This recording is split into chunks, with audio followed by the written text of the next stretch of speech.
ജോബേട്ട സിനിമകളിൽ പാടിയ പാട്ടിൻ്റെ എണ്ണം കുറവാണെങ്കിലും സ്വയം ഒരു നല്ല പ്ലേബാക്ക് സിംഗർ അല്ലാന്ന് ഇടയ്ക്ക് തോന്നാറുണ്ട് എന്നൊക്കെ പറഞ്ഞെങ്കിലും ഈ ചെറിയ പോർഷൻസ് പാടിയിട്ട് വലിയ ഹിറ്റ് അടിക്കുക എന്നുള്ളൊരു ഭയങ്കര ഭാഗ്യമോ അങ്ങനെ എന്തോ ഒരു സാധനം ജോബേട്ടനുണ്ട്. മറ്റേ അയാൾ ഞാനല്ല സിനിമയില്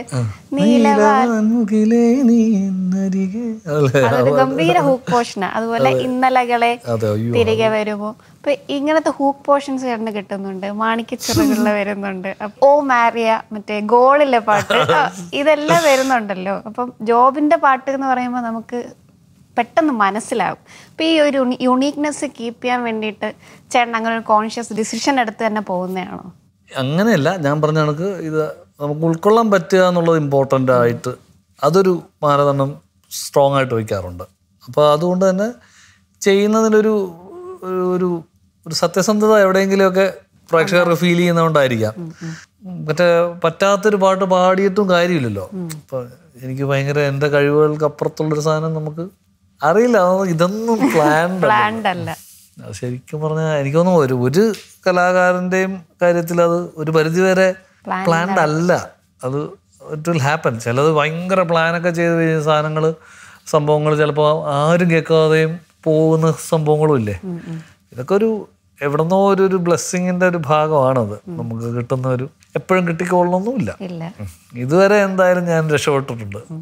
ലക്കിന് ഒരുപാട് പ്രാധാന്യമുണ്ട്. ലക്ക് നമ്മൾ പറയുന്നത് ചിലപ്പോൾ ഒത്തിരി ഘടകങ്ങൾ ചേർന്നതായിരിക്കാം. ചിലപ്പോൾ കുറച്ച് ഒരു എന്താ പറയുക ദൈവാനുഗ്രഹം നമുക്ക് പറയാം, വിശ്വാസമുള്ളവർക്ക് അങ്ങനെ പറയാം, ഇല്ലാത്തവർക്ക് ഗുരുത്വം എന്ന് വേണേൽ പറയാം. ചിലർക്ക് പറയാം നമ്മുടെ ടൈം, ഒരു എല്ലാ നമ്മൾക്ക് എന്താ പറയുക നമ്മുടെ കയ്യിലില്ല അതിൻ്റെ ഉത്തരം ഒന്നും. അങ്ങനെ എന്തായാലും ഒരു some power which is controlling the whole universe. അത് ഓരോ വിശ്വാസങ്ങൾ എന്ത് വേണേ കാണാം. അപ്പം അതിൻ്റെ റിസൾട്ടായിരിക്കാം നമുക്ക് തൽക്കാലം ഏതായാലും ഇങ്ങനത്തെ ലോട്ടറികൾ അടിക്കാറുണ്ട് എന്നുള്ളതിൽ തൃപ്തിപ്പെട്ട് മുന്നോട്ട്. പിന്നെ effort is something which I believe. അത് എന്തോ ഒരു മാജിക്, നമ്മൾ ഇടുന്ന ശ്രമത്തിന്, സത്യസന്ധമായ ഒരു അറ്റംപ്റ്റിന് ഒരു മാർക്ക് മുകളിലത്തെ ഈ ശക്തിക്ക് ഉണ്ടെന്ന് തന്നെയാണ് എൻ്റെ ഒരു അനുഭവത്തിൽ നിന്ന് എനിക്ക് തോന്നിയിട്ടുള്ളത്. കാരണം ഇപ്പം ഞാൻ ജസ്റ്റ് എക്സാമ്പിൾ പറഞ്ഞാൽ ഇപ്പം നമ്മൾ പ്രാക്ടീസൊക്കെ ഉഴപ്പുന്ന ചില സമയങ്ങളുണ്ട്. നമ്മൾ മൂഡ് ശരിയാ, അപ്പോഴൊക്കെ നമ്മളിങ്ങനെ ഒരു പണിയില്ലാതെ ചിലപ്പോൾ നോക്കിയിരിക്കും. അതിനെക്കുറിച്ച് നമ്മൾ വളരെ റൊട്ടീനൊക്കെ കറക്റ്റാക്കി വൃത്തിയായിട്ട് സോൾഫുൾ ചെയ്യുമ്പോഴേക്കും കോളുകളുടെ പൂരം, അയ്യോ ഒരു ഇങ്ങനെ ഒരു കോൺസെർട്ട് വേണം, അങ്ങനെ ഒരു ഇത് വേണം. ഞാൻ ഇതൊക്കെ തമ്മിൽ എന്തൊക്കെയോ കണക്ഷൻ എന്ന് എനിക്ക് ഫീൽ ചെയ്തിട്ടുണ്ട്. ഗോൾ സിനിമയിലെ ഓ മാരിയ പാട്ടിലെ ഒരു സീരിയലിൽ ചേട്ടനുണ്ടല്ലോ. ആക്ച്വലി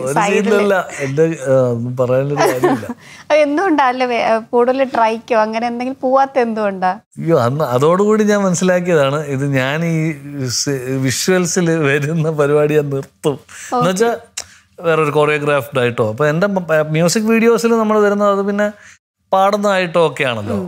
അല്ലെങ്കിൽ വളരെ നാച്ചുറലായിട്ട് എന്താ ഇപ്പം വണ്ടി ഓടിക്കുന്നതാണ് കുഴപ്പമില്ല. നമുക്കല്ലാതെ കൊറിയോഗ്രാഫ്ഡ് ഒരു പരിപാടിക്ക് ഞാൻ നിൽക്കത്തില്ല. അന്ന് ഞാൻ തീരുമാനിച്ച പരിപാടിയാണ്. അന്ന് പിന്നെ അങ്ങനെ ഒരു സീനിയേഴ്സ് ഒത്തിരി പേര് പറഞ്ഞിട്ടൊക്കെ ഞാൻ ഓടി രക്ഷപ്പെടാനൊക്കെ നോക്കിയ സംഭവമാണ്. പക്ഷെ നടന്നില്ല.